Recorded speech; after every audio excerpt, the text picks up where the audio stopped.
काल शेतामध्ये भरपूर काम झालेलं. त्यामुळं सकाळी उठल्यावर काहीच सुचत नव्हतं, काय करावं काय नाही.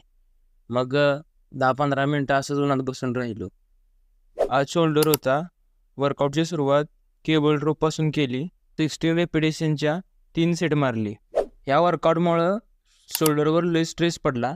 या वर्कआउटला कोणतं स्पेसिफिक नाव आहे का हे कमेंटमधून कळवा. यानंतर लास्टला डंबल फ्रंट रेजेसचे 3 सेट मारले आणि 2-3 प्रकारचे ॲप्सचे वर्कआउट केले. घरी येऊन ओट्स शेक तयार केला.